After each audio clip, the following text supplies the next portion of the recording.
ইসরায়েলে ব্যালিস্টিক ক্ষেপণাস্ত্র হামলার প্রতিবাদে ইরানেও পাল্টা হামলা চালানোর প্রস্তুতি নিয়েছে বেনিয়ামিন নেতানিয়াহু। তবে সেখানে আলোচনায় আসছে যুক্তরাষ্ট্রের নাম, অর্থাৎ বাইডেনের সহায়তা নিয়ে ইরানে হামলা চালানোর জন্য প্রস্তুতি নিচ্ছে দখলদার ইসরায়েল। জানা যায় 4টি যুদ্ধবিমান এবং 3000 সেনা উপস্থিত করে মধ্যপ্রাচ্যে নিজের শক্তি আরও কয়েকগুণ বাড়িয়েছে যুক্তরাষ্ট্র। এমনও একটা তথ্য প্রকাশিত হয়েছে যে ইরানের চারিপাশেই যুক্তরাষ্ট্রের সামরিক ঘাঁটি থেকে সকল প্রস্তুতি নিয়ে রেখেছে তারা।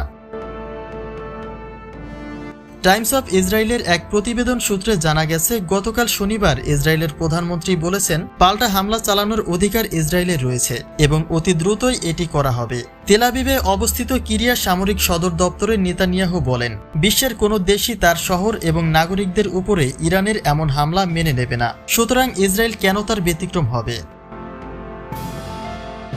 গত মঙ্গলবার ইসরায়েলে 180টিরও বেশি ব্যালিস্টিক ক্ষেপণাস্ত্র হামলা চালায় ইরান। এ হামলায় ইসরায়েলের বেশ কিছু স্থাপনা ক্ষতিগ্রস্ত হয়, যার মধ্যে রয়েছে বেশ কয়েকটি বিমান ঘাঁটিও। তবে ইসরায়েলের সেনাবাহিনী জানিয়েছে হামলায় কোনো বিমান এবং স্থাপনার গুরুতর ক্ষতি হয়নি।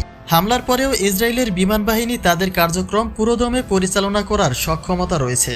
ইসরায়েলের দাবি, ইরানের চালানো ক্ষেপণাস্ত্র হামলার অধিকাংশ উন্মুক্ত স্থানে আঘাত এনেছে। যদিও এ হামলা 1 কোটি ইসরায়েলিকে লক্ষ্য করে চালানো হয়েছিল, তবে কিছু বেসামরিক স্থাপনা ছাড়া বড় ধরনের কোনো ক্ষয়ক্ষতি হয়নি। হামলায় ক্ষতিগ্রস্ত হওয়া স্থাপনার মধ্যে একটি স্কুলও রয়েছে। ইসরায়েলি প্রতিরক্ষা বাহিনী জানিয়েছে ইরানের হামলার পাল্টা প্রতিক্রিয়া হবে ভয়াবহ এবং তাৎপর্যপূর্ণ। আর তারই জের টেনে এমনটাই মনে করা হচ্ছে যে ইসরায়েলকে পুরোপুরি সাপোর্ট দিতেই মধ্যপ্রাচ্যে যুক্তরাষ্ট্রের ঘাঁটিগুলোতে যুদ্ধ বিমান এবং সেনা মোতায়েন করেছেন জো বাইডেন।